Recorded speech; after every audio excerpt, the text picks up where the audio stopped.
네, 반갑습니다. 오늘은 권리금에 대해서 제가 조금 얘기를 해보려고 합니다. 제가 이제 그 예비 창업자분들을 조금 만나다 보면 가장 많이 듣는 얘기가 이제 권리금이에요. 그래서 제가 이제 이 권리금을 실제로 주고 들어가는 게 맞는지 아니면 뭐 권리금이 없는 임대짜리를 들어가는 게 맞는지 이거에 대해서 조금 이제 말씀을 드리려고 합니다. 그래서 일단 권리금이 있다라고 하면 어찌됐든 장사를 하고 있는 매장이겠죠. 뭐 그게 업종이 뭐 식당이 됐든 커피가 됐든 뭐 술집이 됐든 일단 권리금이 있다라는 거는 기본적으로 매출이 발생이 되고 있다라는 거예요. 그리고 이제 권리금이 없다. 보통 이제 흔히 얘기하는 이런 임대죠. 근데 이제 요새 뭐 중심 상권이나 이런 데 가보더라도 이제 임대짜리들이 되게 많아요. 너무 많아요. 그 이유가 뭐냐면 이제 뭐 권리금은 없다고 하더라도 기본적으로 보증금이라든지 임대료라든지 이런 월세라든지 뭐 관리비 등등 기본적으로 지출해야 되는 비용이 너무 높다라는 거죠. 그래서 섣불리 개인이 들어가기에는 쉽지가 않아요. 그래서 보통 이제 개인분들이 들어간다라고 하면 요새는 이제 뭐 신축 건물들에 해서 이제 부동산하고 잘 조율을 해서 어찌됐든 권리금이 없이 들어가는데 뭐 권리금이 없는 경우에는 당연히 장사를 하고 있지도 않고 내가 이 어떠한 아이템을 가지고 들어갔을 때 매출에 대한 조금 안정적인 부분이 보장되지 못하죠. 약간 조금 불안 요소는 있을 수 있어요. 그러니까 뭐 그거는 이제 창업자분들이 조금 선택하기 나름이실 것 같아요. 뭐 권리금을 주고 조금 상권이 잡힌 자리로 들어갈 것인지 아니면 권리금이 없이 조금 뭐 임대료나 관리비가 조금 비싸도 이쪽을 택할 건지. 근데 요새는 뭐 이런 임대짜리도 실제로 뭐 저도 여러 군데 넣어봤지만 막상 들어가면 장사 잘 되는 매장들도 되게 많아요. 그래서 그게 뭐가 좋다, 나쁘다라고 딱히 얘기할 수 있는 건 아닌 것 같아요. 그래서 일단은 보통 이제 권리금이 있는 자리 같은 경우에는 이제 크게 놓고 보면 뭐 바닥 권리금, 뭐 영업 권리금, 시설 권리금이다라고 해서 이제 뭐 부동산 업자나 컨설팅 업체에서 가장 얘기를 많이 할 거예요. 그래서 뭐 제가 봐도 실제로 이제 바닥 권리금이 조금 비중이 가장 큰데 뭐 바닥 권리금은 말 그대로 그냥 아무것도 없는데 그냥 권리금이 붙어 있는 거예요. 근데 이 바닥 권리금, 특히 이제 뭐 이런 권리금에 대해서 어떠한 뭐 부동산 관련 업이나 뭐 이런 형태의 직업군이 많이 생겨는 났다고 하지만 이 딱 적정선의 권리금을 측정할 수 있는 뭐 공공기관이라든지 뭐 부동산이라든지 이런 게 없어요. 그러니까 이거는 뭐냐면 그러니까 뭐 토지, 뭐 상가, 아파트 이런 거 같은 경우는 이제 유형의 재산을 딱 감정하는 거잖아요. 근데 이 권리금이라는 거는 무형의 재산이란 말이죠. 그래서 실질적으로 이거를 감정하는 것 자체가 더 힘들어요. 그래서 뭐 예를 들면 상권에 따라서 발달하는 부분도 틀리고, 그리고 뭐 건물 준공 연도라든지 아니면 이제 뭐 기존 양도인의 뭐 양수인 간에 서로 거래된 금액이라든지 이런 부분이 여러 가지로 조금 복합적으로 섞여 있기 때문에 보통 이 바닥 권리금 흔히 말씀하는 이렇게 일반적인 권리금에서 가장 큰 포지션이죠.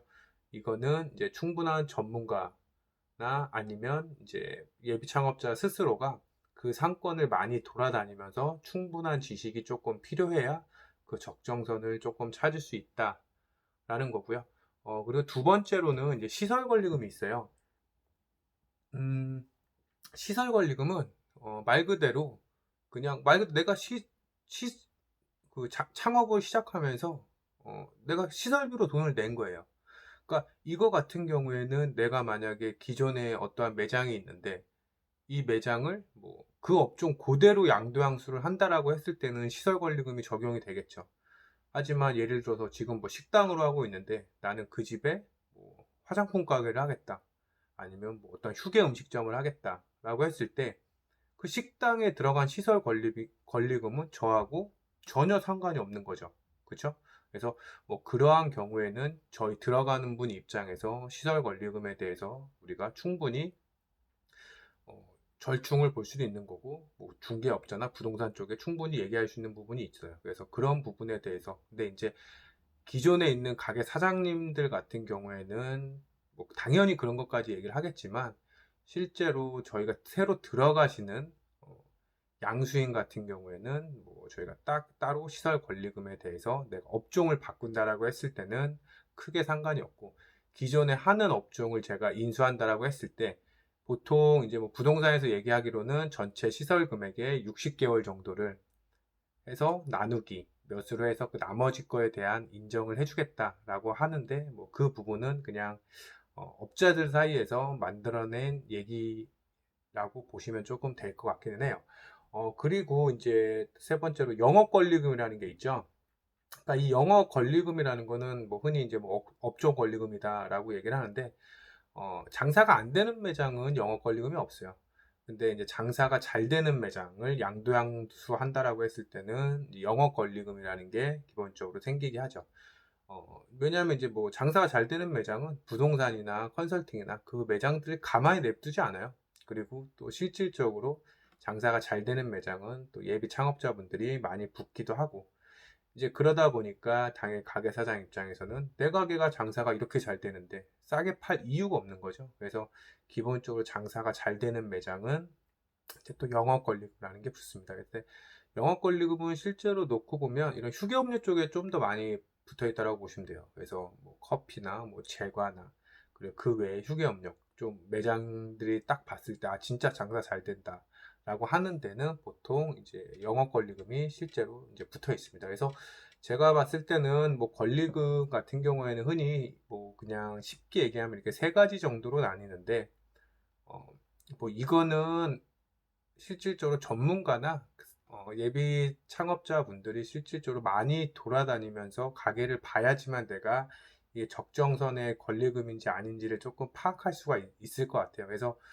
보통 보면 뭐 진짜 5평짜리인데 뭐 권리금 2억, 3억 이렇게 실제로 거래되는 매장들도 많이 봤고, 또 이제 특히나 커피 전문점, 제과점 이런 데는 뭐 장사 잘 되는 거를 내가 양도양수로 한다. 그러면 권리금이 엄청나게 많이 붙어 있습니다. 그리고 이제 프랜차이즈 매장 같은 경우는 좀 더 심하고, 왜냐하면 뭐 프랜차이즈 창업 같은 경우에는 개인으로 하는 것보다 투자 금액 자체도 일단 어찌됐든 좋은 자리에 들어가야 되기 때문에 기본적으로 들어가는 권리금이라든지 또 시설비 자체도 개인으로 하는 것보다 좀 더 비싸죠. 그리고 또 이제 처음 하시려고 하시는 분들은 개인보다는 당연히 프랜차이즈를 선호를 하기 때문에 프랜차이즈 쪽 매장들이 조금 더 권리금이 많이 붙어 있다라고 보시면 됩니다. 제가 조금 이제 뭐 오래 이렇게 하진 않았지만 아무튼 좀 잘못된 선택으로 이렇게 후회하는 경우들이 있어요. 아마 이걸 보시는 분들도 그러니까 순간에 조금 잘못된 상황으로 인해서 그런 경우가 조금 발생된 사람들이 분명히 있을 거예요. 그래서 저는 창업도 마찬가지라고 봅니다.